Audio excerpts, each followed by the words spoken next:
Assalamualaikum warahmatullahi wabarakatuh. Alhamdulillahirrahmanirrahim. Wassalatu wassalamu ala asyrofil anbiya'il mursalin sayyidina wa habibina wa maulana Muhammadin wa ala alihi wa sahbihi ajmain wa ba'du. Yang terhormat Bapak Kepala SMA Negeri 1 Kali Tengah, dalam hal ini diwakili oleh Bapak Wakil Kepala Sekolah Bapak Dr. Sumali, Magister Manajemen, dan yang kami banggakan calon guru penggerak kita, ya, Pak Hamim SPD beserta Bu Nanis yang kemarin sudah melakukan diseminasi, Bapak Ibu peserta pengembasan budaya positif dari calon guru penggerak kita yang luar biasa. Pertama, kita panjatkan syukur kepada Allah Ta'ala karena pada siang hari ini jenengan semua masih bisa ngerawi mendatangi undangan Pak Hamim. Alhamdulillah, pembelajaran kita tidak terganggu karena siang hari. Mudah-mudahan kesabaran panjenengan dan keikutsertaan panjenengan dalam rangka ikut serta dalam sosialisasi atau diseminasi budaya positif ini memberi keberkahan kepada kita khususnya dan kemudian. Untuk itu, marilah untuk mengawali acara kita diseminasi, marilah kita buka dengan bacaan Al-Fatihah. Ila hadini ya Al-Fatihah.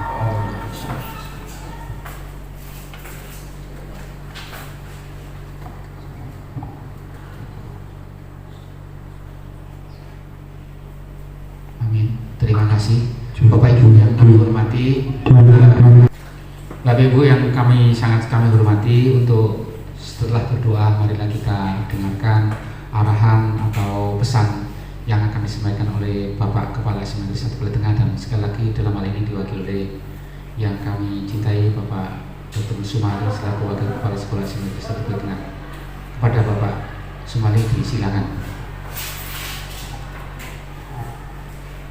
Assalamualaikum warahmatullahi wabarakatuh. Yang hormat pada Bapak Kamim selaku calon guru penggerak SMA Negeri 1 Kali Tengah, kepada Bapak dan Ibu Dewan Guru undangan dalam rangka diseminasi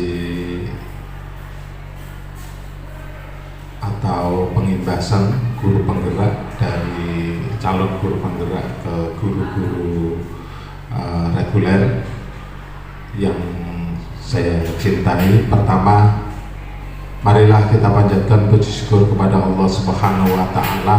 Pada kesempatan ini kita masih diberi rahmat hidayah oleh Allah Subhanahu wa Ta'ala. Pada siang hari ini kita bertemu dalam rangka memenuhi undangan dari Bapak Kamim dalam rangka pengibasan.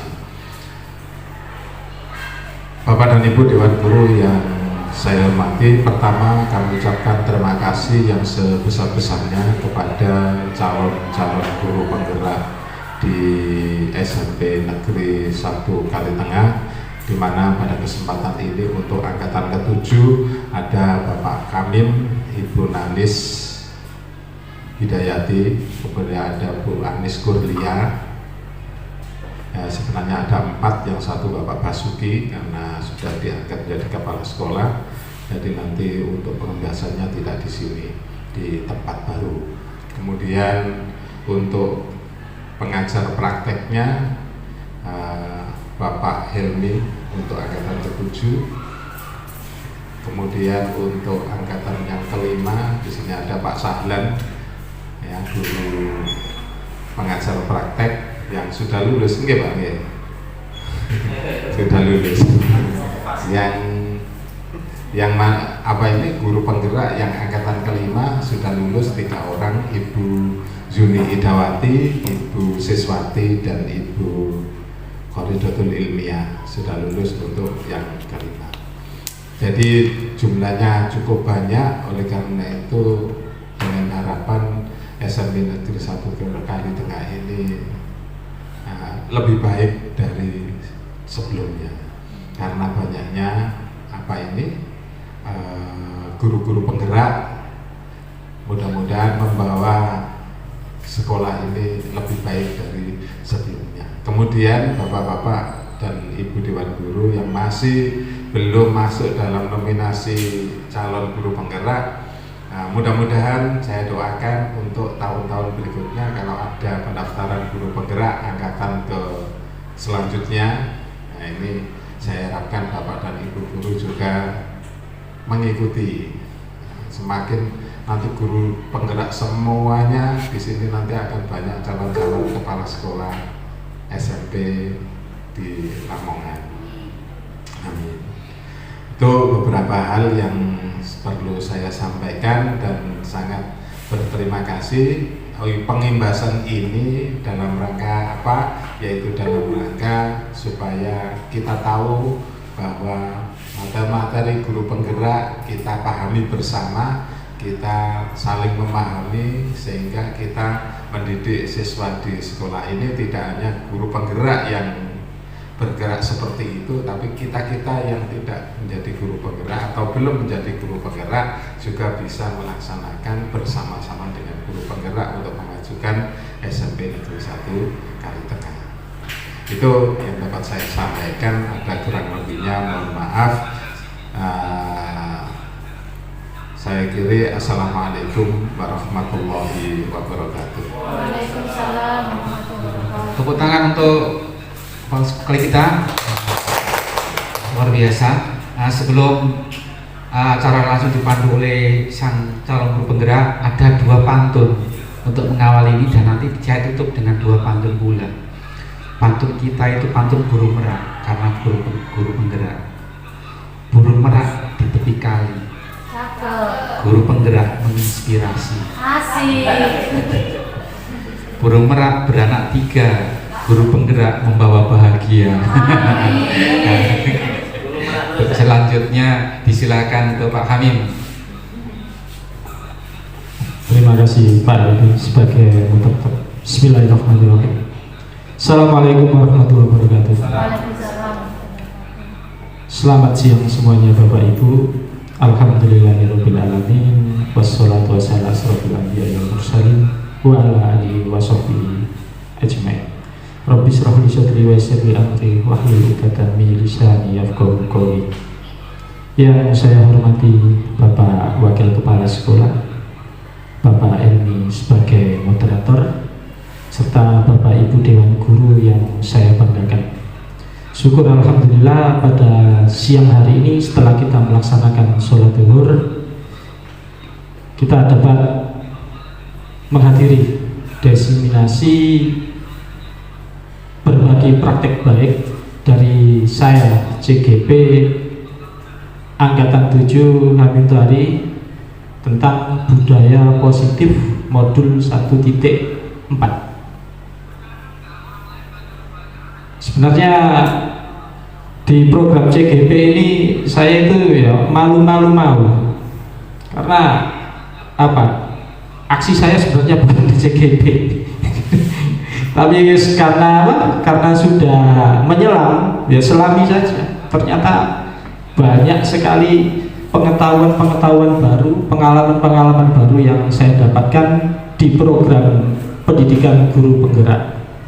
Berikut ini saya perkenalkan Ibu Fasil saya, yaitu Ibu Primana Pratiti.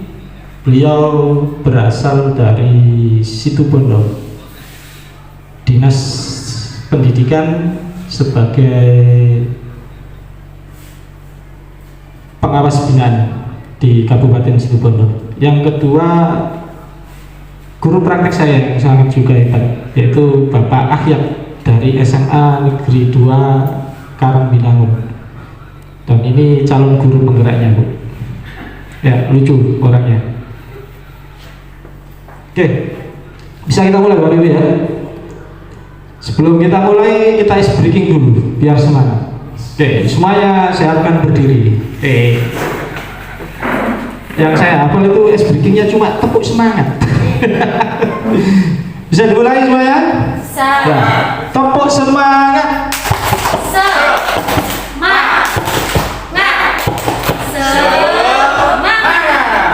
Terima kasih Bapak Ibu. Oke, kita lanjut. Salamnya guru penggerak itu Unik ya, salam dan bahagia. Padahal tugasnya luar biasa. Yang penting kita lakukan bahagia. Di sini kita dapati pintu gerbang untuk masuk ke SMP Negeri 1 Kali Tengah. Setelah saya mengikuti program guru penggerak, kalau saya masuk ke gerbang itu gerbang, berarti saya masuk ke pintu gerbang untuk membangun peradaban manusia. Jadi di dalamnya kita bisa apa? Kita mendidik, kita membimbing, kita melatih skill, bahkan menumbuhkan karakter. Banyak potret keberhasilan yang kita dapatkan di sini. Oke, sebelum kita masuk lebih jauh ke materinya, saya putarkan sedikit video tentang aksi-aksi anak-anak kita.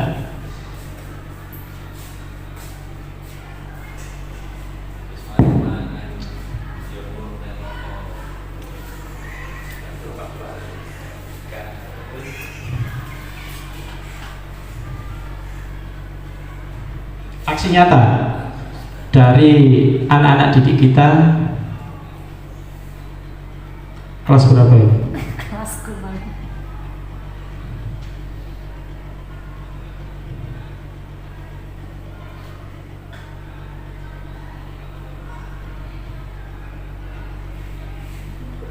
Lemah.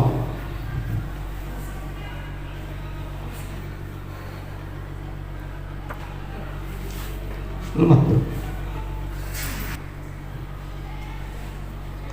Oke Bapak Ibu, ini ada temuan di kelas yang lagi kosong. Banyak aksi-aksi anak-anak didik kita, ya, ekspresinya lucu, ya, terlihat bahagia dan merdeka. Ya. Anakku. Ya. Anak-anak 7D. Saya temukan bakat di sana itu bakat aktor yang banyak, terutama aktor-aktor komedi di 7D. Kalau saya ngajar di situ pasti saya selalu bercanda dan tertawa dengan anak-anak 7D. Kita lanjut Bapak Ibu.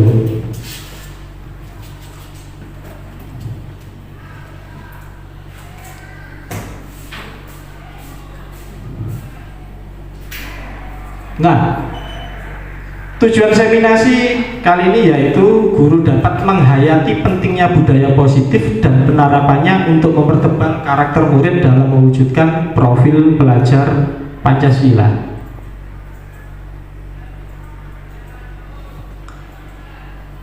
Ada pertanyaan pemantik setuju atau tidak setuju? Yang pertama, anak-anak seperti itu tadi kira-kira setuju nggak diberikan hukuman supaya dapat disiplin? Tidak setuju. Setuju atau tidak? Tidak setuju. Diberikan hukuman untuk mendisiplinkan mereka. Yang kedua, dalam materi ini itu nanti ada hukuman positif seperti membaca dan membersihkan kelas dapat membentuk kedisiplinan anak. Setuju atau tidak Bapak Ibu? Kemudian adanya peraturan kelas atau sekolah menjadikan anak lebih disiplin. Setuju atau tidak Bapak Ibu? Tidak pasti. Tidak pasti. Kemudian pemberian penghargaan atau hadiah dapat meningkatkan motivasi belajar. Setuju atau tidak setuju Bapak Ibu? Setuju. Oke. Eksplorasi konsep untuk mewujudkan budaya positif itu ada 6 diantaranya nanti yang akan kita sampaikan, yaitu 1. Disiplin positif dan nilai-nilai kebajikan universal. Yang kedua, teori motivasi, hukuman dan penghargaan serta restitusi. Kalau saya mempelajari materi teori hukuman, flashback memori saya itu kembali ketika saya menjadi siswa dulu. Kemudian nanti yang ketiga yaitu tentang keyakinan kelas. Yang keempat, kebutuhan dasar manusia dan dunia berkualitas. Yang kelima, 5 posisi kontrol. Dan yang keenam, segitiga restitusi. Kita mulai dari yang pertama yaitu disiplin positif dan nilai-nilai kebajikan universal. Ini merupakan kunci utama untuk keberhasilan suatu lembaga pendidikan, yaitu dengan adanya disiplin positif yang sumbernya nanti berasal dari nilai-nilai kebajikan. Sekarang kita latih paradigma perubahan nih Bapak Ibu ya. Kita melakukan aksi cobalah buka. Coba ibu bapak yang bangkunya duduk berdua ini ada challenge. Anda dan teman Anda akan melakukan kegiatan cobalah buka. Anda adalah A. Tugas Anda adalah mengepalkan salah satu tangan Anda. Coba Anda bayangkan bahwa Anda menyimpan sesuatu yang sangat berharga di dalam tangan Anda. Bisa berupa emas, bisa berupa uang, atau rahasia yang sangat rahasia. Anda perlu menjaga benda tersebut sekuat tenaga karena begitu pentingnya untuk kehidupan Anda. Tugas rekan Anda adalah mencoba dengan segala cara untuk membuka kepalan tangan Anda. Teman Anda boleh membujuk, boleh menghardik, boleh mengintimidasi, memarahi, menggoda, menggelitik, bahkan menawari Anda uang agar Anda bersedia membuka kepalan tangan Anda. Selanjutnya, cobalah lakukan kegiatan cobalah buka di atas dengan teman Anda secara bergantian. Masing-masing memiliki waktu 30 menit saja. Sesudah itu diskusikan kegiatan ini dan coba jawab pertanyaan-pertanyaan di bawah ini secara mandiri. Dan diskusikan kembali dengan rekan Anda. Bandingkan jawaban Anda apakah berbeda atau sama. Bila mana berbeda, kira-kira mengapa? Coba Bapak Ibu. Dibuka salah satu menutup kepalan tangannya, temannya coba meminta untuk membuka. Pak Kahar? Ya, yang bukan muhrim ya, jarak jauh saja. Membukanya dengan jarak jauh saja yang bukan muhrim. Nanti wudhunya batal nanti. Oke. Sudah? Sudah Bapak Ibu? Sudah. Next. Apakah Anda membuka kepalan tangan Anda? Mengapa? Apa alasan Anda atau teman Anda membuka kepalan tangan Anda? Pengen tahu isinya. Apakah Anda atau teman Anda menutup kepalan tangan? Tetap menutup. Mengapa? Apa alasan Anda? Atau tetap teman Anda dalam menutup kepalan tangan? Privasi. Mempertahankan. Atau langsung dibuka saja. Ini loh. Tidak ada iming-imingnya. Tidak ada iming-imingnya.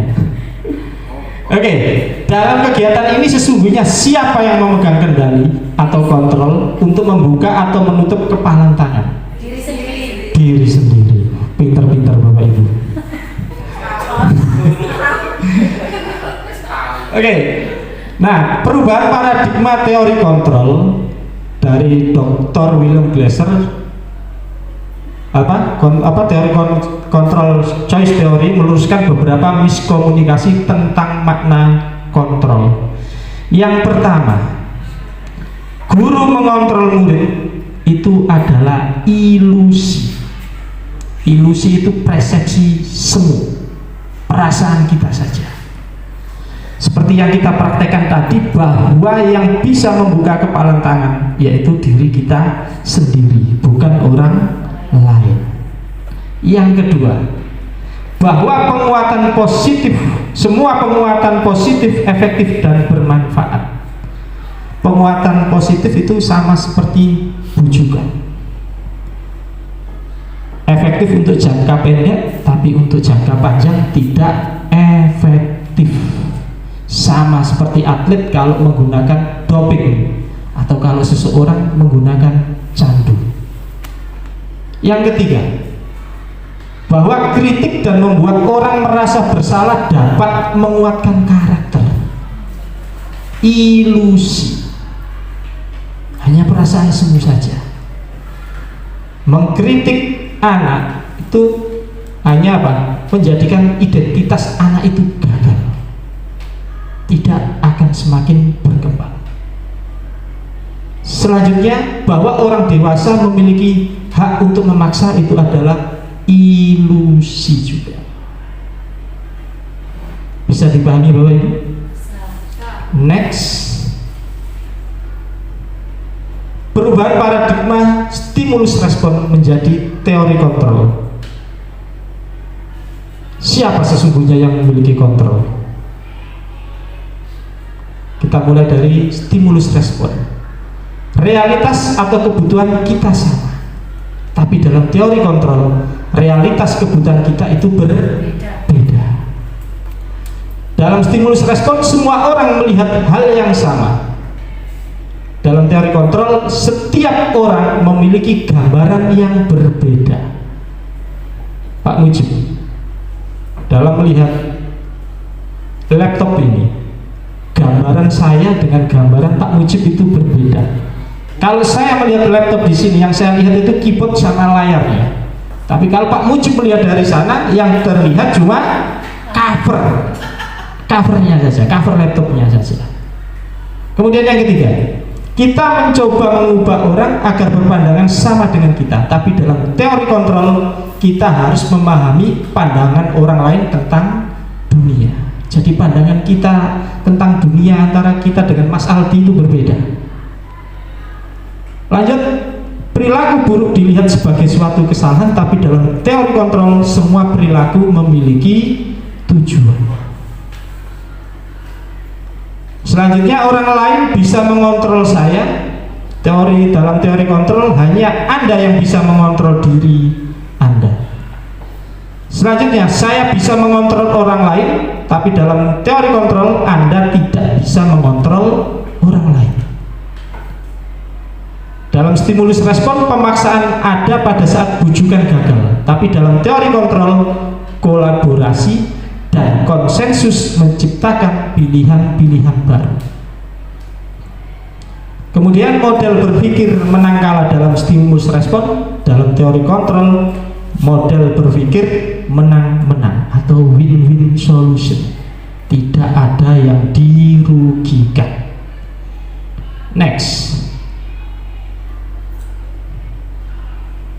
Kemudian disiplin positif dan nilai-nilai kebajikan universal. Disiplin positif ini merupakan kunci utama untuk membangun budaya positif yang bersumber dari nilai-nilai kebajikan universal. Bapak pendidikan kita Ki Hajar Dewantoro menyatakan bahwa di mana ada kemerdekaan, disitulah harus ada disiplin yang kuat. Sungguh pun disiplin itu bersifat self-disiplin, yaitu kita sendiri yang mewajibkan kita dengan sekeras-kerasnya, tetapi itu sama saja. Sebab jikalau kita tidak cakap melakukan self-disiplin, wajiblah penguasa lain mendisiplinkan diri kita. Jadi kalau kita tidak bisa disiplin, maka orang lain yang nantinya mendisiplinkan kita. Dan peraturan demikian itulah harus ada di dalam suasana yang merdeka. Untuk kita pikirkan, dalam rangka menciptakan lingkungan positif dan mewujudkan budaya positif di sekolah, salah satu strategi yang perlu kita tinjau kembali adalah penerapan disiplin kita di sekolah. Apakah telah efektif? Apakah masih ditinjau kembali? Kemudian apa sesungguhnya arti dari disiplin itu sendiri, dan apa kaitannya dengan nilai-nilai kebajikan? Kita mulai dari beberapa slide gambar yang saya kumpulkan.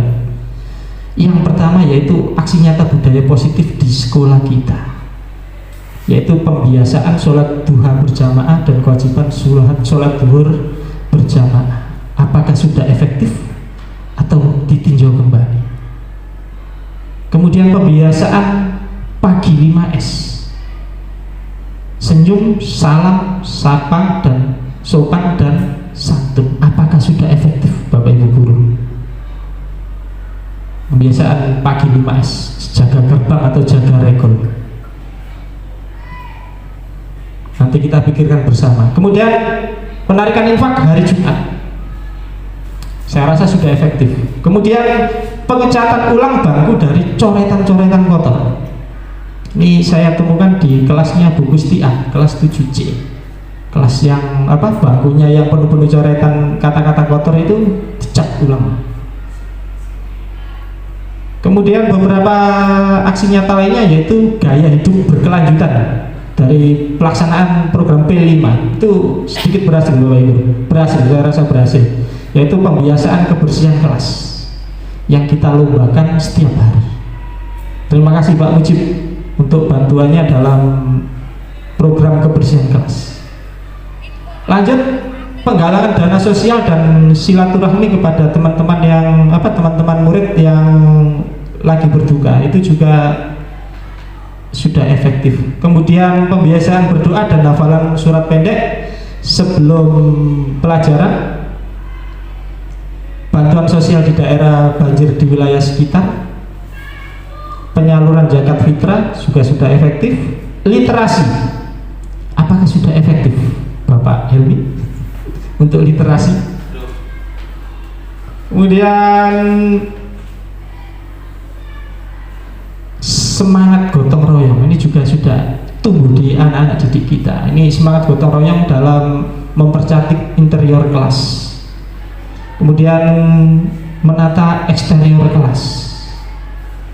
Nah ini kemarin ya yang patut kita banggakan, kadar keamanan pangan di sekolah.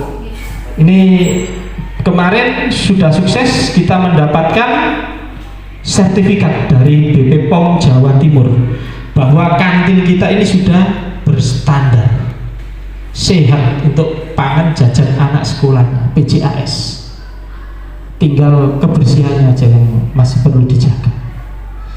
Kemudian insya Allah kami tim Adiwiyata nanti siap untuk di bulan Juni maju ke tingkat provinsi. Sudah lumayan efektif untuk Adiwiyata. Kemudian ini beberapa temuan. Apakah ini termasuk budaya baik Bapak Ibu? Aksi SWC. Kata Pak Is SWC. Ya, aksi SWC. Ini SWC ini kalau anak-anak kelas 7 jamnya kosong, maka dia itu masuk di situ. Dan nanti akan mengajari anak-anak kelas 7. Aksinya SWC, kita kalah dengan SWC. Kita perhatikan juga pakai alas kaki atau tidak Bapak Ibu? Masuk WC. Jika nanti langsung ikut sholat duha, itu bagaimana itu nanti? Kemudian coretan di dinding, ya tulisannya juga ya lumayan bagus. Asmaramu hancurkan cintaku. Matematika bikin pusing Mbak Yu. Yes, anak-anak kita. Kemudian coretan di bangku-bangkunya anak-anaknya. Kemudian Pak Is, Pak Winarto ini berhasil ya untuk kegiatan atletiknya ini, lompat jauh dan lompat tingginya itu berhasil. Ada 4 titik yang saya amati rawan sekali untuk diloncati oleh anak-anak itu. Kemudian mode rambut dan baju kekinian ini juga saya temukan. Mungkin di 7B atau 7C itu anak-anak perempuan itu rambutnya itu berwarna merah kalau dibuka. Kemudian bajunya, baju anak-anak kita itu kebanyakan itu dikeluarkan. Dan yang terakhir, nah ini juga banyak saya temukan itu tontonan konten negatif, bisa pornografi, bisa kekerasan, itu kadang saya jumpai kalau anak-anak membuka HP-nya. Oke, kita lanjut makna kata disiplin. Kebanyakan orang akan menghubungkan kata disiplin dengan tata tertib, kemudian keteraturan atau kepatuhan. Dalam budaya kita, makna kata disiplin dimaknai menjadi suatu yang dilakukan seseorang pada orang lain untuk mendapatkan kepatuhan. Sedangkan menurut Ki Hajar Dewantara mengartikan disiplin sebagai bentuk kontrol diri, yaitu belajar untuk kontrol diri agar dapat mencapai suatu tujuan mulia. Dia menyatakan bahwa arti kata disiplin berasal dari bahasa Latin, yaitu disciplina, yang artinya belajar. Nah, ini sebagai pendidik, tujuan kita menciptakan anak-anak yang memiliki disiplin diri sehingga mereka bisa berperilaku dengan mengacu pada nilai-nilai kebajikan universal dan memiliki motivasi intrinsik bukan ekstrinsik. Apakah tadi temuan-temuan itu perlu kita disiplinkan Pak Sahrul? Untuk temuan-temuan tadi itu sangat perlu kita disiplinkan. Disiplin positif merupakan unsur utama dalam terwujudnya budaya positif yang kita cita-citakan di sekolah kita. Nilai-nilai kebajikan sekarang. Nilai-nilai kebajikan itu sumber dari keyakinan kelas. Nilai-nilai kebajikan universal adalah nilai-nilai kebajikan yang disepakati bersama lepas dari suku bangsa, agama maupun latar belakangnya. Bu Nanis, kira-kira jujur itu dianggap nilai baik nggak bagi semua agama? Baik. Agama Kristen, Islam atau yang lain menganggap kejujuran itu suatu nilai yang baik. Kemudian apa? Bohong itu tercela bagi semua agama, nilai yang tercela. Oke, jadi nilai-nilai kebajikan ini sudah diyakini oleh seluruh umat manusia di dunia. Nilai-nilai kebajikan adalah sifat-sifat positif manusia yang merupakan tujuan mulia yang ingin dicapai setiap individu.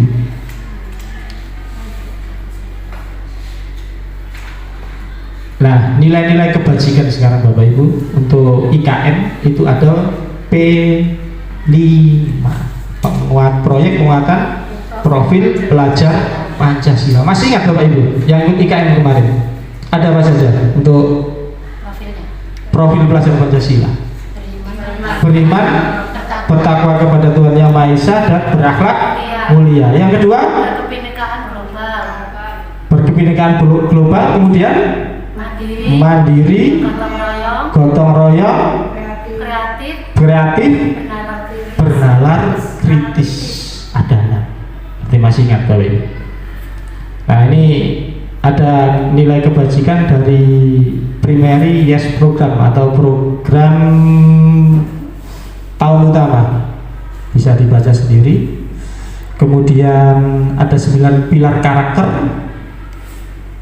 kemudian ada 7 esensi kebajikan.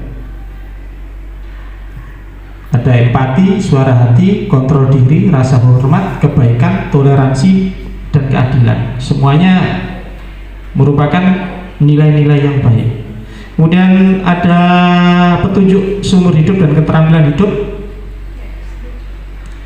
Ini semuanya termasuk nilai-nilai kebajikan semua. Kemudian ada proyek nilai-nilai kebajikan, mulai dari peduli, keterus-terangan, rajin, keberanian, dan lain-lain.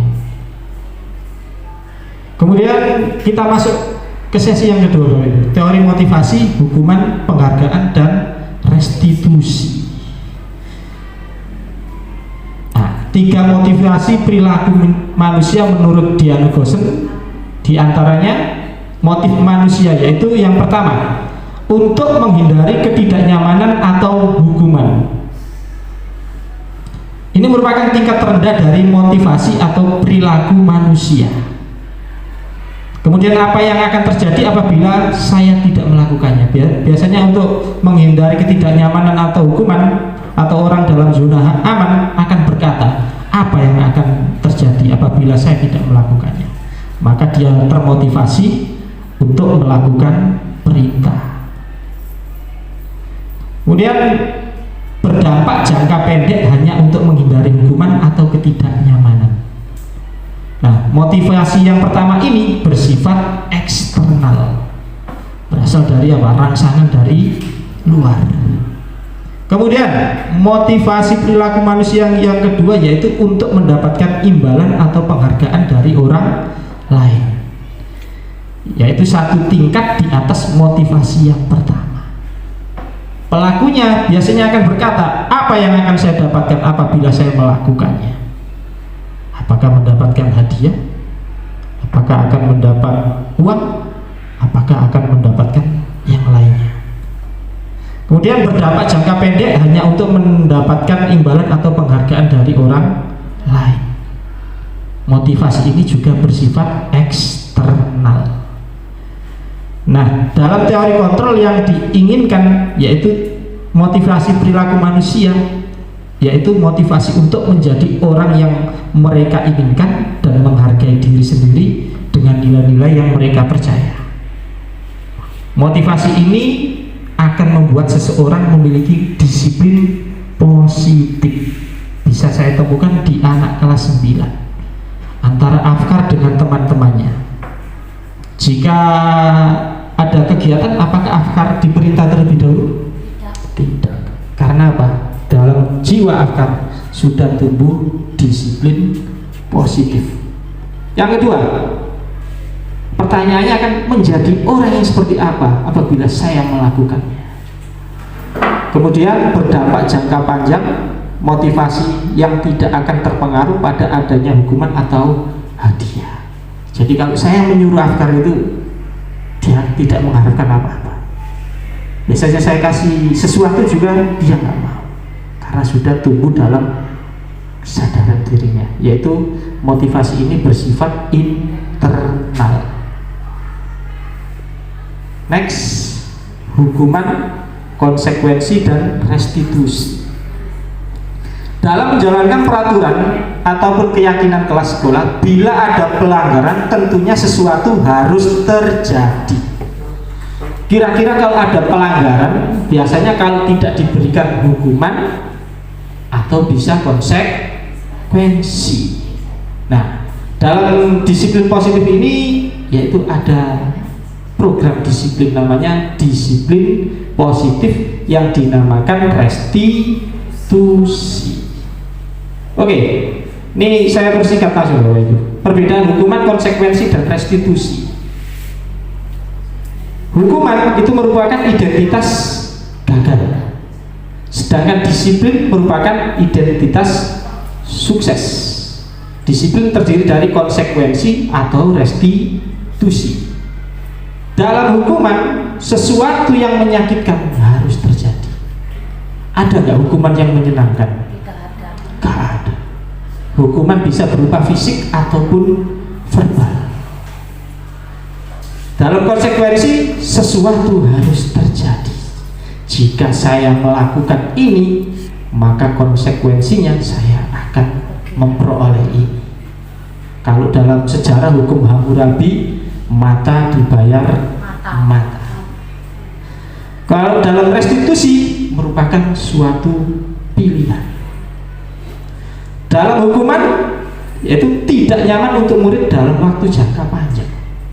Saya dihukum di SMP, sampai sekarang pun saya masih teringat.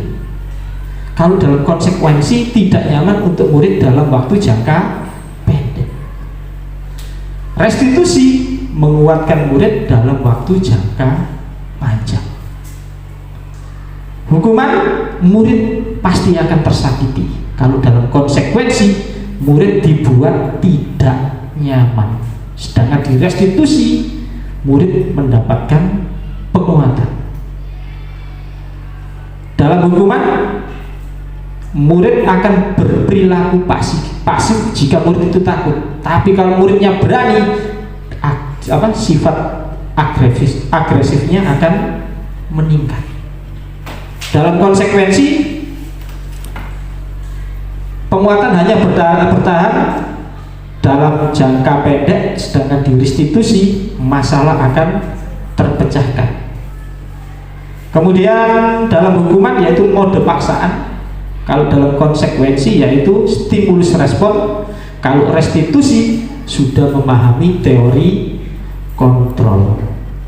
Dampaknya untuk hukuman, murid akan belajar menyembunyikan kesalahan. Jadi secara nggak langsung kita akan mengajari murid untuk belajar berdusta karena menutupi kesalahannya. Dalam konsekuensi, murid belajar taat pada peraturan. Sedangkan dalam restitusi, murid belajar memecahkan masalah. Next.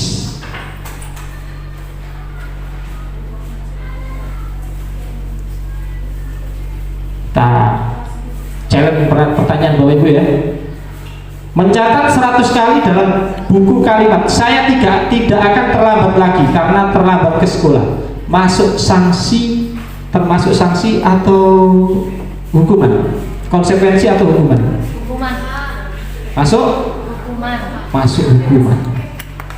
Kemudian lari mengelilingi lapangan basket 2 kali karena terlambat hadir di sekolah. Konsekuensi atau hukuman? Hukuman.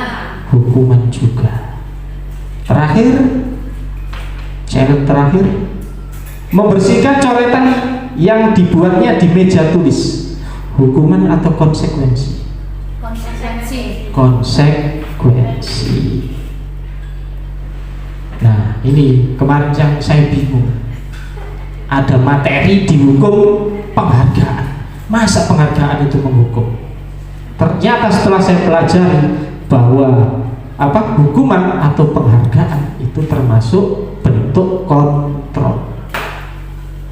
Al-Fikon berpendapat saat kita berulang kali menjanjikan hadiah kepada anak-anak agar berperilaku bertanggung jawab, atau kepada seorang murid agar mempelajari sesuatu yang baru, atau kepada seorang karyawan agar melakukan pekerjaan yang berkualitas, kita sedang berasumsi mereka tidak dapat melakukannya atau mereka tidak akan memilih untuk melakukannya. Berarti secara tidak langsung kita meremehkan murid.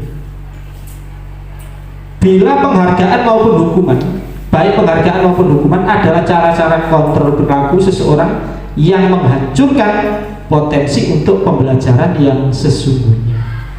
Hasil pengamatan KON diantaranya pengaruh jangka pendek dan jangka panjang. Jadi penghargaan itu efektif untuk jangka pendek, sedangkan dalam jangka panjang tidak akan efektif karena apa? Membutuhkan banyak waktu, tenaga, dan biaya. Kemudian penghargaan tidak efektif. Kenapa kok tidak efektif Bapak Ibu? Penghargaan tidak efektif. Efektif hanya dilakukan pada saat itu saja. Merasa ketergantungan. Penghargaan merusak hubungan. Coba dalam lomba di kelas, jika ada murid yang mendapatkan juara sedangkan ada murid yang tidak mendapatkan penghargaan, kira-kira murid yang tidak mendapatkan penghargaan itu iri atau tidak Bapak Ibu Guru? Akan terjadi iri hati. Kemudian penghargaan mengurangi ketepatan. Penghargaan mengurangi ketepatan. Dalam risetnya KON itu riset terhadap kumpulan anak-anak usia 9 tahun yang diberikan beberapa pertanyaan tentang wajah-wajah dalam layar yang hampir mirip. Ada anak yang diberikan uang terlebih dahulu, sedangkan ada yang lainnya itu hanya diberikan tepuk tangan saja. Maka jawaban yang sering tepat yaitu anak yang hanya diberikan tepuk tangan saja, karena belum ada beban mentalnya. Kalau sudah diberikan uang dahulu kan sudah mikir Bapak Ibu, kalau salah nanti saya bagaimana? Jadi ada beban mental. Kemudian penghargaan menurunkan kualitas. Kemudian penghargaan mematikan kreativitas. Penghargaan menghukum. Nah, ini saya juga bingung, penghargaan kok menghukum itu bagaimana? Saya ingat itu ketika di masa SD, saya mendapatkan ranking 2, cuma selisih 2 poin saja dengan peringkat pertama. Wah, rasanya ini saya seperti terhukum, tinggal 2 poin saja padahal. Jadi ada persaingan antara saya dengan yang mendapatkan peringkat pertama itu. Dari kejadian itu selalu bersaing.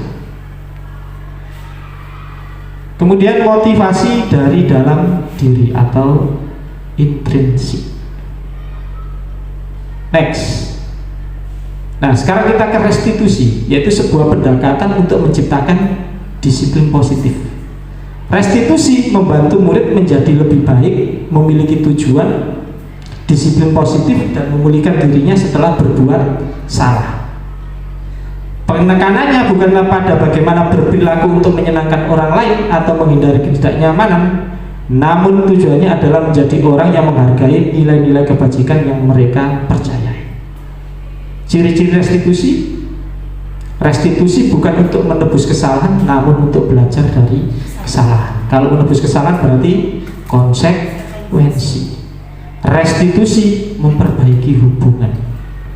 Jadi antara korban dan pelaku nanti ending akhirnya hubungannya akan tetap baik, tidak ada yang dirugikan. Restitusi adalah tawaran, bukan paksaan. Kalau paksaan berarti hukuman. Restitusi menuntut untuk melihat ke dalam diri. Restitusi mencari kebutuhan dasar yang mendasari tindakan. Restitusi diri adalah cara yang paling baik. Restitusi fokus pada karakter, bukan tindakan. Restitusi menguatkan. Restitusi mengembalikan murid yang berbuat salah pada kelompoknya. Jadi kalau ada dari restitusi ini, kalau ada murid yang berbuat salah, tidak akan dikucilkan atau mengasingkan diri, tapi nanti akan kembali pada kelompoknya. Keyakinan kelas. Sudah ngantuk semua, kita speaking dulu ya. Oke, speaking. Kita nyanyi naik-naik ke puncak gunung, tapi kita ganti kata-katanya. Ya. Naik, bahasa Jawanya apa? Munggah. Munggah. Puncak. Ya, puncak. Naik. Naik. Munggah. Petik. Petik. Tinggi. Dhuwur. Sekali. Nemen. Kiri. Kiwa. Kanan.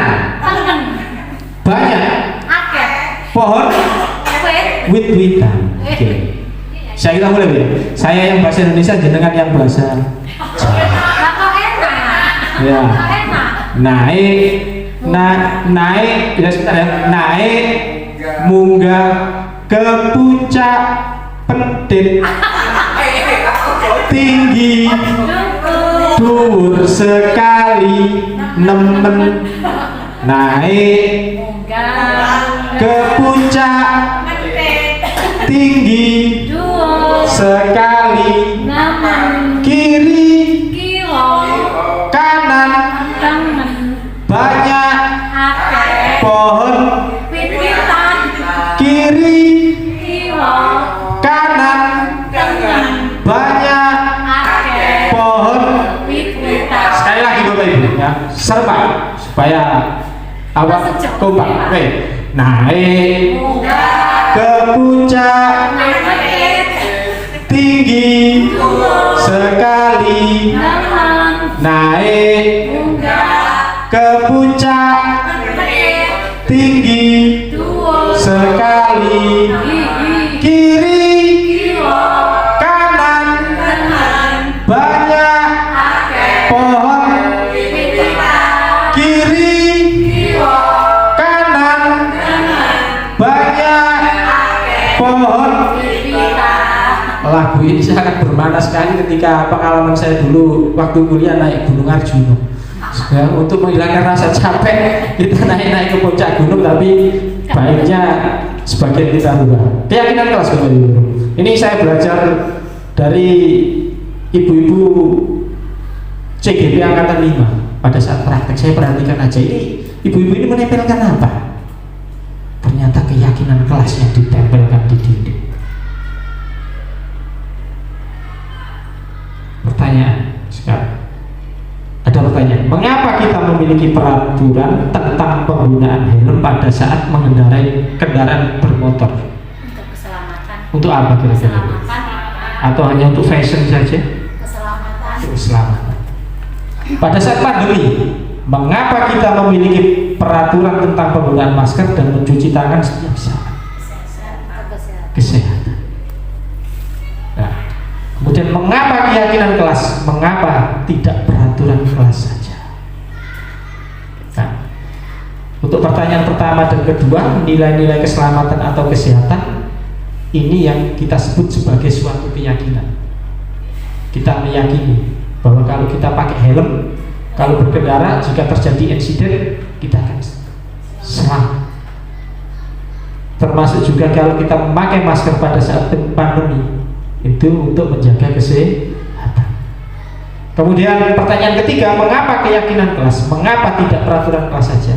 Ya, itu sebab seseorang akan lebih tergerak dan bersemangat untuk menjalankan keyakinannya daripada hanya sekedar mengikuti serangkaian peraturan tertulis tanpa makna.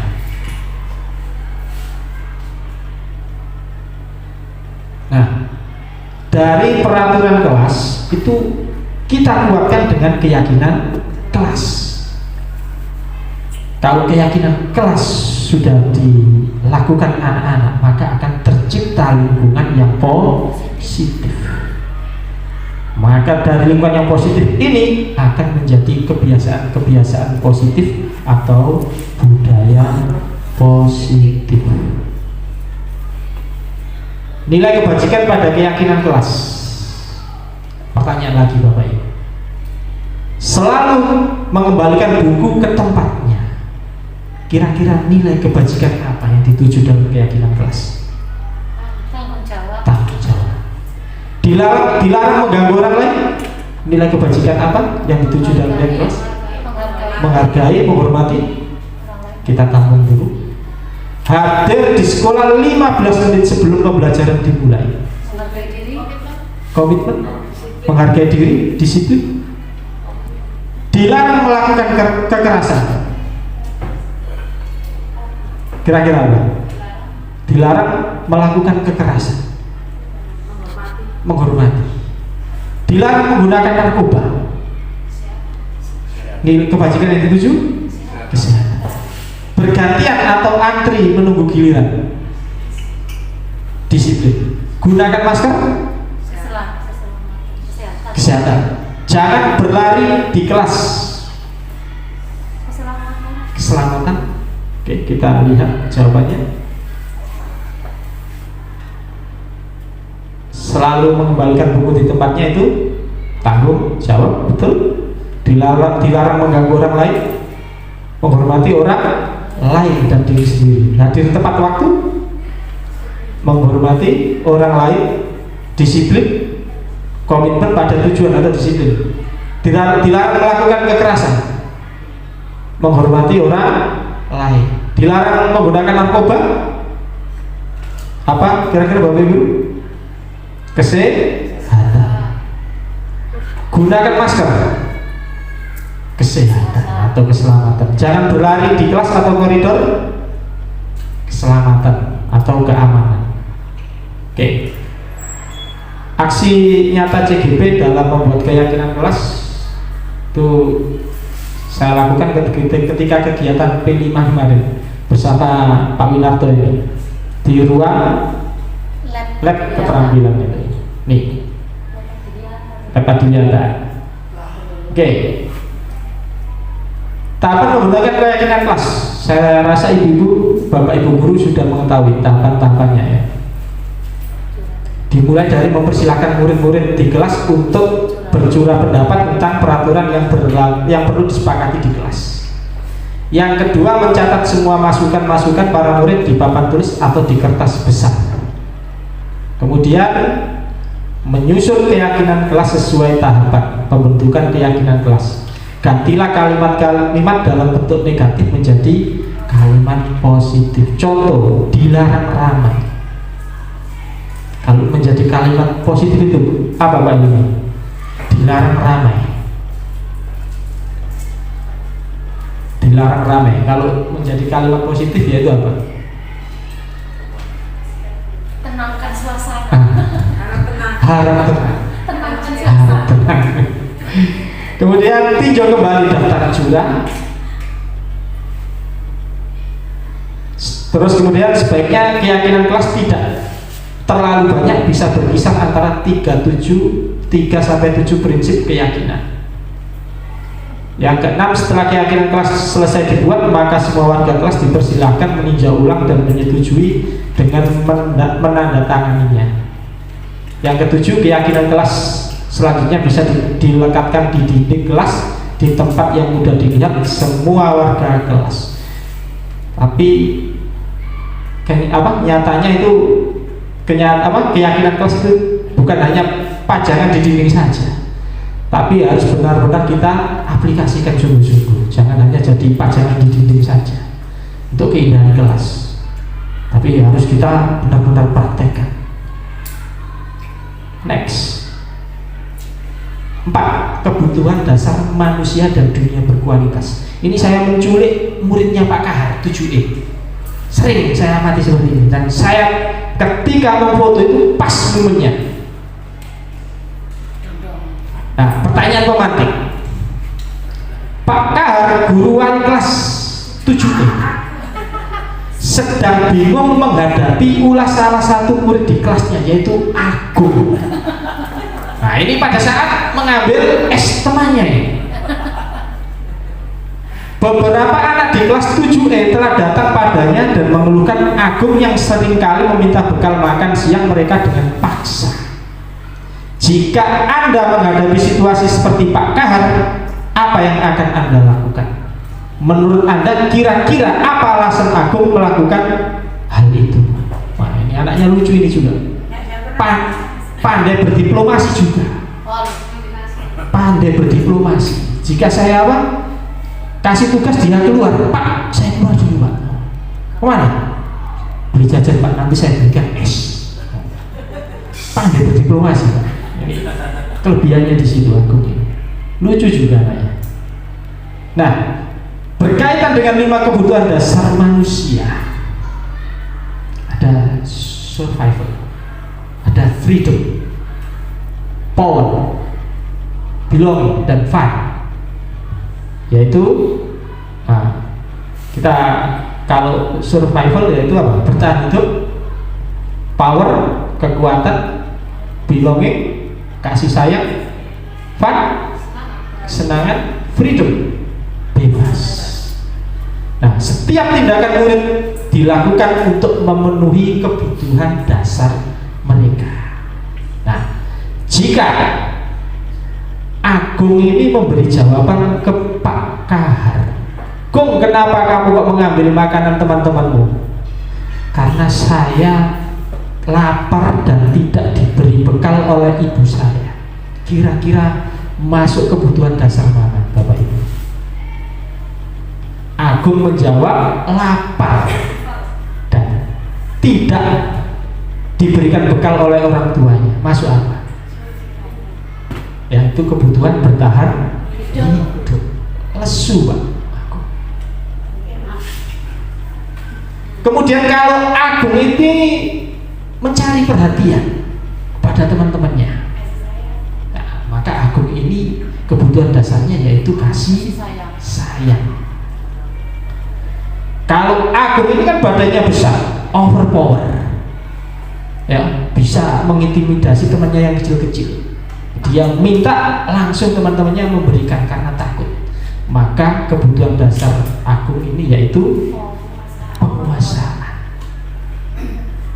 Nah, jika Agung ini alasannya karena apa? Bekal yang diberikan ibunya itu hanya tahu tempe setiap hari. Dia menginginkan menu makanan yang lain. Maka kebutuhan dasar yang ingin dipenuhi Agung yaitu bebas dari tahu tempe. Kemudian jika Agung ini hanya iseng dan untuk menggoda teman-temannya, kalau ada temannya yang ekspresinya takut, ekspresinya memberi, Agung ini senang, maka kebutuhan dasar yang dipenuhi oleh Agung yaitu kesenangan. Ini kemarin ini yang menyadarkan CGB, Pak, menyadarkan saya kalau saya menghukum atau memberi konsekuensi ini tanpa menanyakan kebutuhan atau mengetahui kebutuhan dasar dari murid kita. Mesti tahu ya, Pak.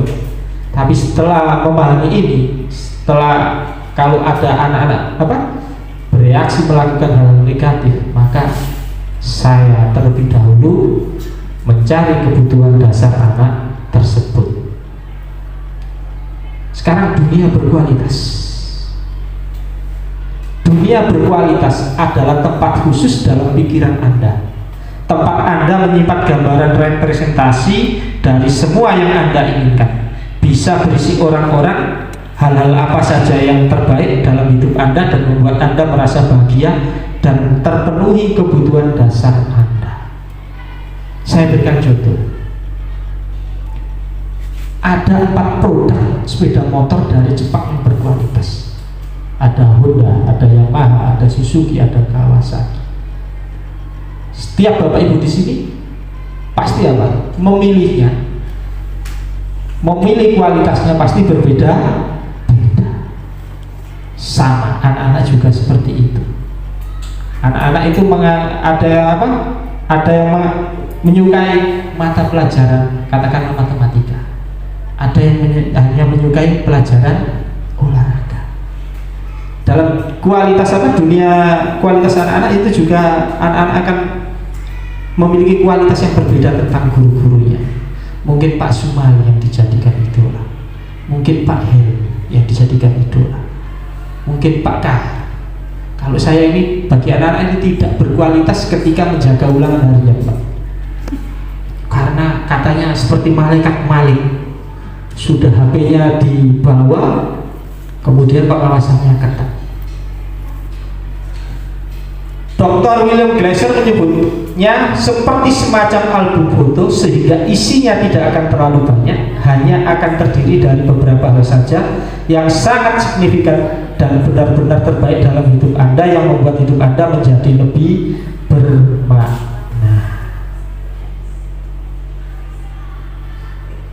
Untuk membantu Anda, jawablah pertanyaan-pertanyaan di bawah ini. Bapak Ibu tolong dibantu untuk menjawabnya.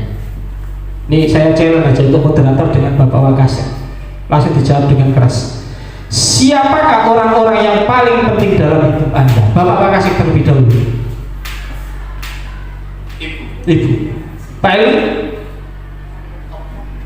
Siapakah orang-orang yang paling penting dalam hidup Anda? Emak. Sama. Pak Sarah, dengan Bu Yuni, nilai-nilai kebajikan apa yang terpenting dalam hidup Anda? Pak Sarah.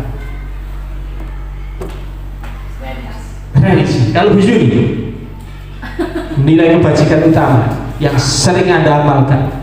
Kasih sayang. Kasih sayang. Pak Mujib dengan Bu Ratna. Kalau Anda menjadi orang yang ideal, karakter atau sifat apa yang Anda paling inginkan ada pada diri Anda? Karakter apa Pak? Bu Ratna. Kasih sayang.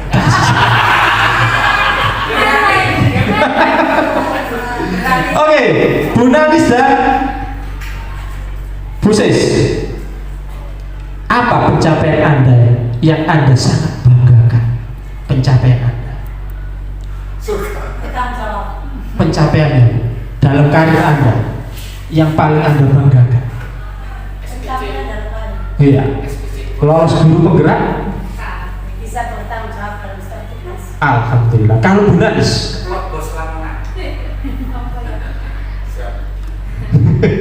apa Bu Nanis pencapaian Anda yang sangat membanggakan? Menjadi guru yang dirindukan anak. Menjadi guru yang dirindukan anak-anak.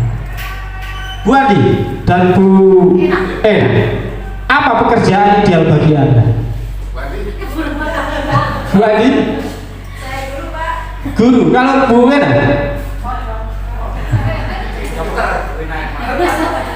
Yang dianggap berkualitas pasti ada perbedaan. Oke, kita refleksi untuk berhubungan dengan kegiatan sekolah. Setelah belajar mengenai dunia berkualitas, mari kita pikirkan bagaimana kira-kira murid-murid kita menilai keseharian kita di sekolah sehubungan dengan dunia berkualitas. Apakah kita ada di dalamnya atau di luar dunia kualitasnya? Jadi kalau Bu Nanis tadi selalu dirindukan oleh murid-muridnya, berarti masuk dalam dunia berkualitas. Kalau saya dibenci berarti saya Tidak murid lewat. Berarti saya masuk. Ada gitu ya, berarti jenengan masuk. Saya nggak masuk. Saya masuk. Pak Ilmu masuk, Pak Ilmu kalau Pak Ilmu. Masuk. Pak Sumali masuk. Pak Kahar karena membawa kayu. Pasti masuk. Kasih tanda tangan. Oke, restitusi 5 posisi kontrol. 5 posisi kontrol. Apa saja Bapak Ibu? Penghukum, pembuat merasa bersalah, teman, pemantau, manajer. Kira-kira ibu, bapak, guru ini masuk 5 posisi kontrol yang mana? Tergantung situasi. Tergantung situasi. Belum bisa. Saya itu dulu itu mentok sampai teman. Sampai teman. Pemantau itu mungkin Pak Sumali atau Pak Helmi atau Pak Sahlan yang bisa jadi pemantau. Tahu posisi kontrol manajer baru mengikuti pendidikan guru penggerak. Saya apa? Lo manajer itu nggak manajer perusahaan. Kalau di sekolah mungkin kepala sekolah yang bisa jadi manajer. Ternyata guru juga bisa menerapkan posisi kontrol sebagai seorang manajer. Nah, perbedaan 5 posisi kontrol. Oke, perilaku kontrol sebagai penghukum atau pembuat orang merasa bersalah itu termasuk motivasi eksternal, termasuk juga teman atau pemantau. Kalau penghukum atau pembuat merasa bersalah ini menjadikan anak gagal atau identitas gagal. Perilaku kontrol jenis negatif. Sedangkan identitas berhasil atau sukses yaitu perilaku kontrol positif, yaitu sebagai teman atau pemantau. Sedangkan motivasi intrinsik dari dalam diri yaitu kontrol sebagai manajer. Nah, sebagai penghukum, coba kita refleksi Bapak Ibu, kita ingat, kita review. Ketika kita sebagai penghukum, yaitu apa? Guru akan menghadik, menunjuk-nunjuk, menyakiti, menyindir, bahkan melakukan tindak kekerasan. Benar Pak Ibu? Kalau sebagai penghukum, kalau nggak menghadik, menunjuk-nunjuk, kalau ibu guru pasti ngomeng-ngomeng gitu. Ngomel. Ya.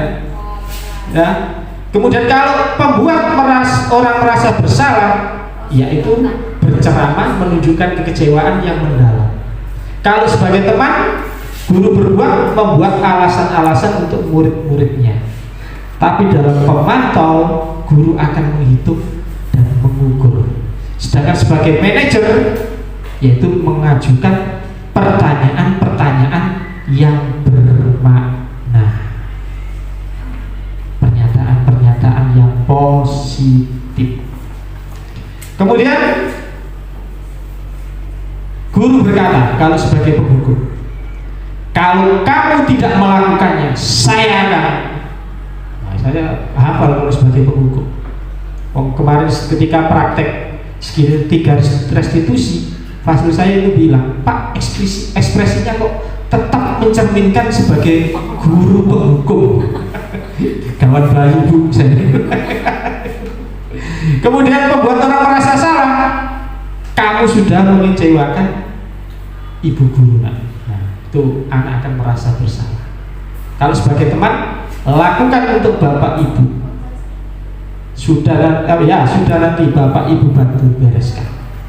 Sebagai pemantau, maka guru akan berkata apa peraturannya, apa konsekuensinya. Tapi dalam posisi manajer, guru akan berkata apa yang kita yakini. Apa kamu meyakini hal tersebut? Kalau kamu meyakininya, mampukah kamu untuk memperbaikinya? Tidak ada kata-kata negatif. Hasilnya, nah ini kalau lihat hasilnya di posisi sebagai penghukum, hasilnya anak akan memberontak, timbul rasa dendam dan menyalahkan orang lain. Kemudian Kemudian kalau membuat merasa bersalah, yaitu anak akan menyembunyikan, menyangkal, bahkan berbohong supaya tidak mendapatkan hukuman. Sebagai teman akan terjadi, hasilnya akan terjadi ketergantungan. Anak akan tergantung pada guru. Kemudian sebagai pemantau, hasilnya yaitu menyesuaikan bila diawasi. Sebagai manajer yaitu menguatkan watak atau karakter. Nah, kita lewati sebentar.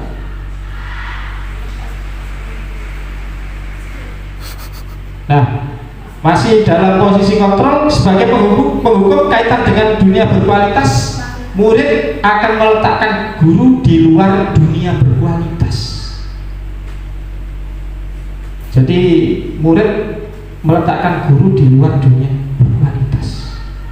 Tapi tetap diingat, Pak, guru-guru seperti ini yang disebut biasanya anak-anak kalau zaman dulu itu guru killer akan tetap diingat sepanjang masa. Kemudian sebagai orang merasa bersalah, yaitu murid meletakkan guru di dalam dunia berkualitas. Sebagai teman, murid meletakkan guru sebagai orang penting dalam dunia berkualitas. Kemudian sebagai pemantau, murid meletakkan guru, kemudian peraturan di dunia yang berkualitas. Tapi dalam manajer, murid meletakkan dirinya sebagai individu positif dalam dunia berkualitas. Oke, terakhir Bapak Ibu, restitusi. Segitiga restitusi. Saya itu bingung. Setahu saya itu segitiga ya cuma segitiga di matematika, Pak Salam.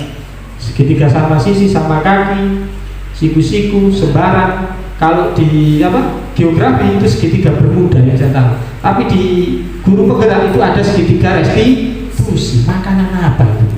Saya dulu itu bingung. Bu Yuni ketika menerangkan dulu saya itu masih awal itu masih apa? Angan-angan. Oh, ya segitiga restitusi itu. Ternyata segitiga restitusi itu ya yang dikembangkan oleh Dr. William Glasser adalah suatu proses dialog. Ternyata proses dialog yang dijalankan oleh guru atau orang tua dalam menyelesaikan permasalahan yang dihadapi murid atau anak agar dapat menghasilkan murid atau anak yang mandiri dan bertanggung jawab. Saat guru di posisi manajer, aspek yang dikembangkan pada murid adalah motivasi intrinsik, sehingga penanaman nilai-nilai kebajikan dapat tumbuh dan berkembang menjadi budaya positif yang akhirnya membentuk karakter murid. Nah, ini segitiganya seperti ini. Yang pertama, sisi yang pertama yaitu menstabilkan identitas. Sisi yang kedua yaitu validasi tindakan yang salah. Sisi yang ketiga menanyakan keyakinan. Nah, ini praktek ketika tugas 1 modul 1.4 kemarin. Nah, dimulai dari menstabilkan identitas, validasi tindakan yang salah, kemudian menanyakan keyakinan. Kekurangan saya kemarin itu ekspresi wajah tetap sebagai penghukum. Nah, ternyata ini saya praktekkan Pak Salam. Ketika anak saya liburan 1 minggu di Pare, ini saya praktekkan, sungguh-sungguh saya praktekkan segitiga restitusi. Ketika dia tahun kedapatan membeli rokok dan disimpan di dalam kamar, biasanya itu saya marah-marah, kadang maki-maki dengan kata-kata semua hewan di kebun binatang itu keluar semua. Tapi setelah tahu segitiga restitusi, saya praktekkan. Ternyata anak saya itu juga menyadari kesalahan dan mau berubah. Nah, gini Bapak Ibu, saya ini sebentar, ini pengalaman saja Bapak Ibu. Seorang anak laki-laki itu rayuan pergaulannya itu di waktu SMP itu merokok. Usia SMP itu merokok. Jadi saya dulu itu usia SMP itu ya itu dirayu dengan rokok, dengan teman-teman satu pergaulan, satu geng biasanya. Rokokan itu di SMP. Next level kelas 3 kelas 9 dan SMA itu next level. Minuman keras, mengenal alkohol. Next level lagi ketika kelas 12 narkoba. Kalau kita nggak bisa mengawasi anak-anak didik kita, anak-anak kita, maka akan terjerembab ke hal-hal yang negatif. Nah, saya itu dulu aman dari rokok karena nggak bisa merokok sampai sekarang. Ya. Next, sisi yang pertama yaitu menstabilkan identitas, yaitu yang pertama berdasarkan prinsip membuat kesalahan adalah bagian dari proses pembelajaran. Jadi kalau anak berbuat salah itu jangan dimarahi. Itu merupakan suatu proses pembelajaran. Saya ingat iklan deterjen itu, kotor itu baik. Ternyata untuk pembelajaran. Yang kedua, menstabilkan identitas. Sisi menstabilkan identitas yaitu berperan menggeser identitas murid dari identitas gagal ke identitas sukses.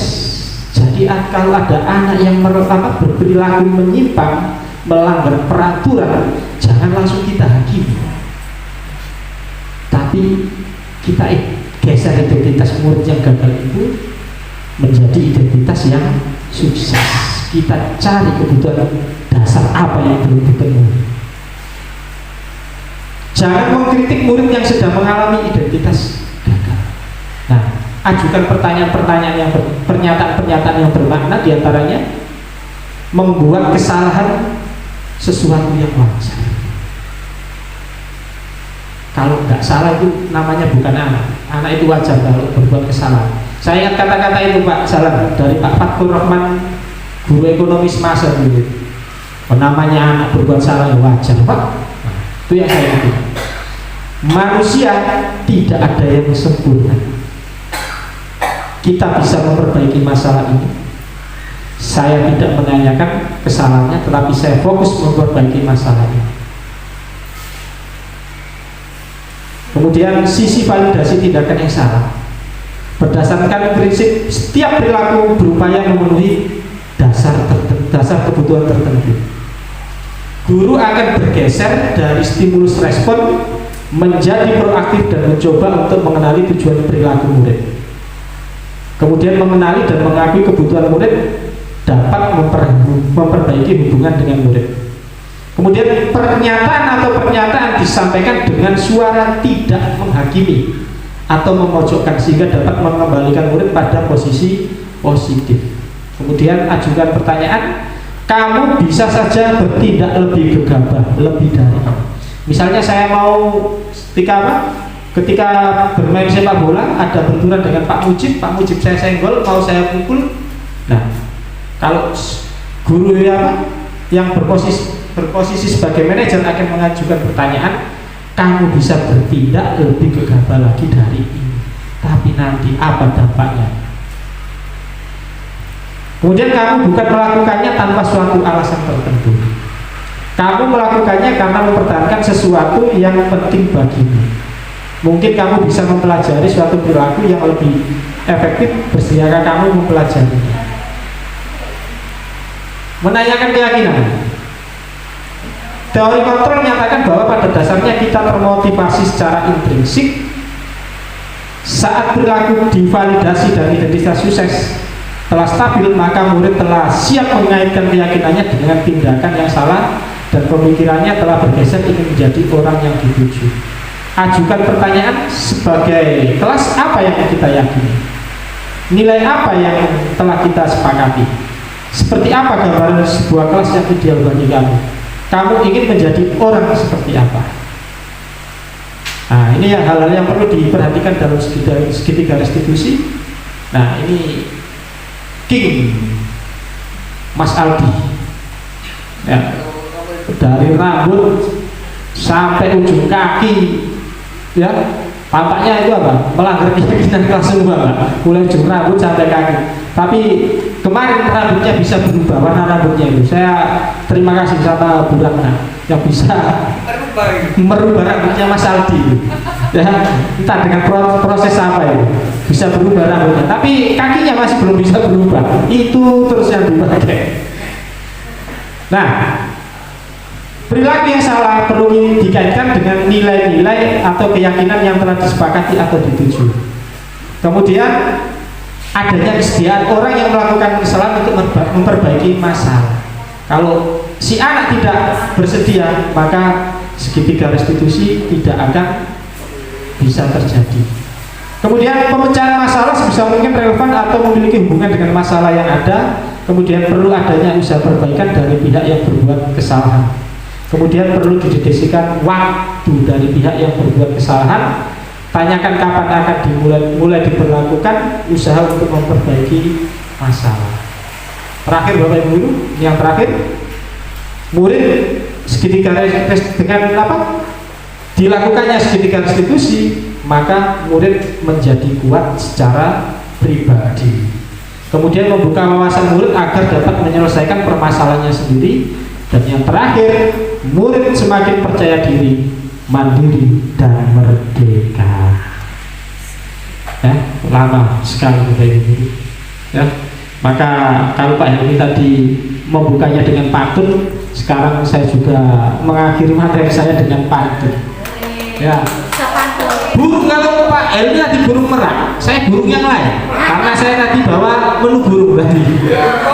Ya, burung pelikan, burung cendrawasih.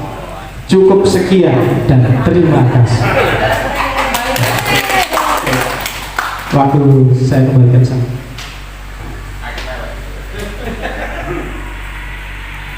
Biasanya di pelatihan motivasi itu setelah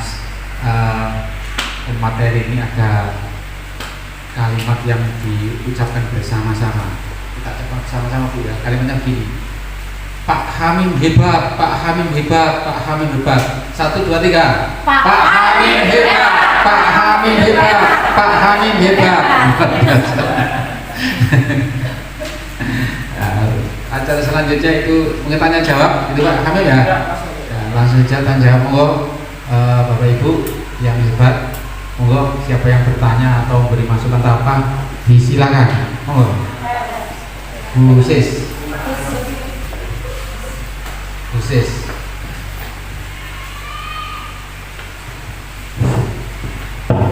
Terima kasih atas waktu yang telah diberikan. Di sini saya mau tanya terkait penyelesaian suatu masalah dengan menggunakan segitiga restitusi Pak Hamim. Saya salut sekali dengan Pak Hamim tadi yang bercerita katanya untuk menangani anaknya itu menggunakan segitiga restitusi, dan alhamdulillah sudah berhasil.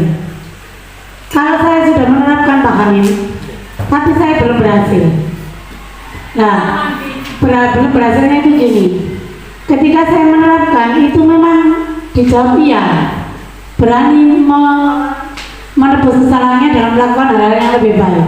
Tapi kenyataannya tidak dilakukan. Itu bagaimana Pak Hamim? Terima kasih.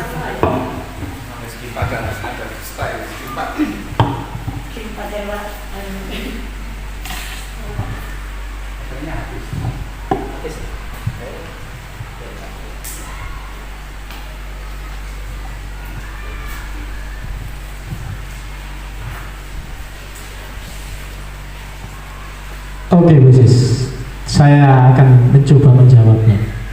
Segitiga restitusi ini ya ditawarkan atau apa dilakukan itu ya itu tadi, jika yang pertama anak bersedia. Nah, jika anak apa Bu? Jika anak sudah bersedia untuk melakukan komunikasi dengan kita, maka kita bisa melaksanakan kegiatan restitusi. Nah, anak saya itu gini khusus, belajar dengan saya saja nggak mau, saya ajari nggak mau, killer katanya Bapak.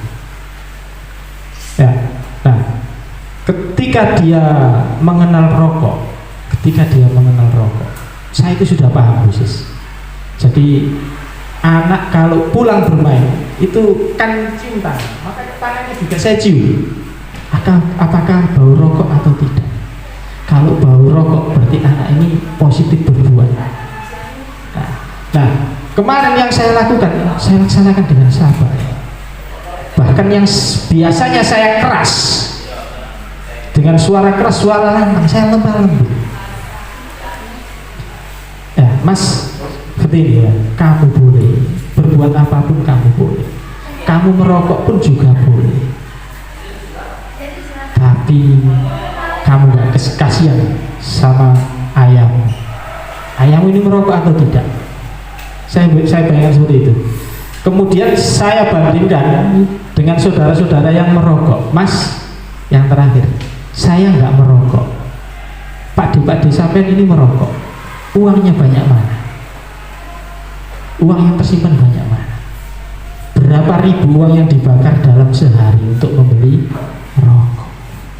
Nah, saya yang semulanya keras Bu, ini meleleh. Sehingga anak saya apa? Yang semula apa? Saya keras, anak saya apa? Meleleh. Apa? Anak saya itu bilang ke mamanya, "Ma, papa kok iso action sedih? Aku ya butuh nangis, Ma. Papa kok iso action sedih? Saya juga ingin nangis, Ma." Terus dikuatkan sama mamanya, "Kira-kira kamu berbuat itu lagi?" "Enggak, Ma. Kasihan papa, kasihan mama." Jadi itu Bu Sis. Dialognya Bu Sis, mungkin dari dialognya Bu Sis, gak usah terlalu keras. Saya dikritik sama Bu Hasil itu ekspresinya seperti penghukum. Ya saya action juga Bu, lemah lembut itu seperti apa? Padahal itu bukan watak saya yang lemah lembut itu. Oke Pak Salah, Pak Hilmi, mungkin ada pertanyaan. Satu pertanyaan dari Bu Yunia. Terima kasih untuk waktunya. Assalamualaikum warahmatullahi wabarakatuh. Tadi ketika kita dalam salah satu materi yang disampaikan Pak Hamim ada membuat kesepakatan kelas. Kemudian di sekolah kita sudah membuat kesepakatan kelas walaupun belum semua kelas, hanya beberapa kelas yang sudah membuat kesepakatan kelas. Apakah memungkinkan jika tidak hanya menjadi kesepakatan kelas tapi kesepakatan sekolah? Artinya peraturan yang kita miliki selama ini kan dibuat oleh sekolah, sehingga tidak ada jumlasi atau curah pendapat dengan murid-murid kita. Nah, apakah memungkinkan bahwa tata tertib yang ada di sekolah kita ini suatu saat atau pada tahun ajaran baru itu menjadi kesepakatan sekolah, sehingga anak itu akan disiplin karena dia merasa ikut membuat kesepakatan itu. Kalau mungkin selama ini murid kita itu kurang disiplin, itu karena mereka merasa bahwa mereka tidak ikut membuat peraturan atau tata tertib di sekolah itu. Demikian dari saya. Assalamualaikum warahmatullahi wabarakatuh. Assalamualaikum warahmatullahi wabarakatuh. Ya, ditangkap. Oke Bu Yuni, pertanyaan yang bagus sekali.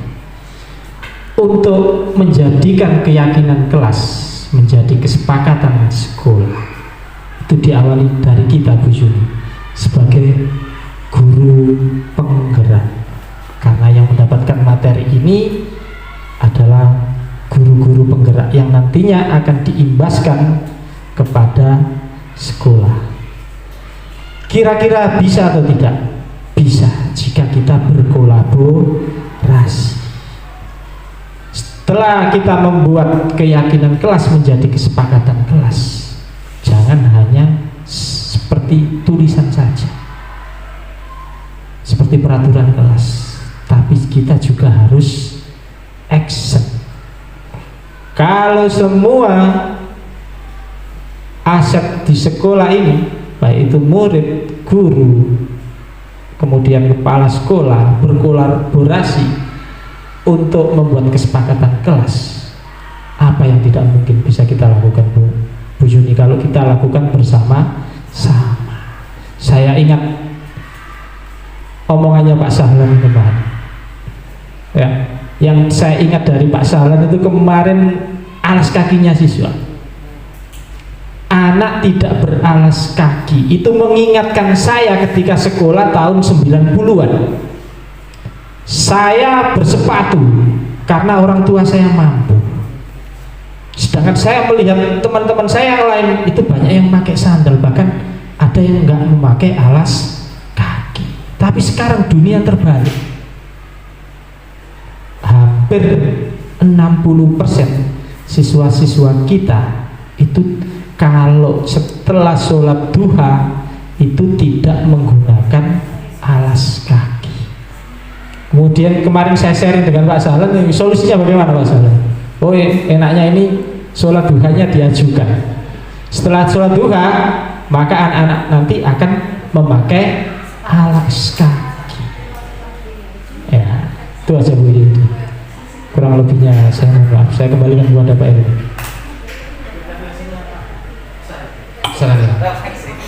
Oke, Bapak Ibu, karena waktu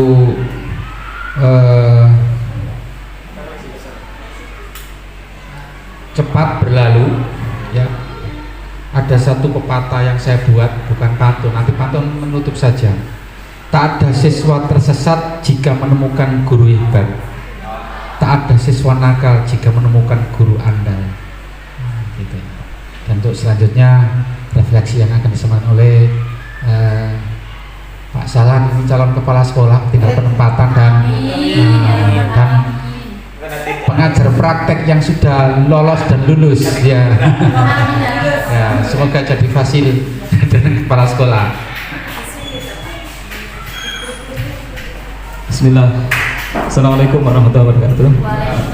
Terima kasih Pak Kamim yang sudah memberikan kesempatan pada saya untuk merefleksi kegiatan kita pada siang hari ini.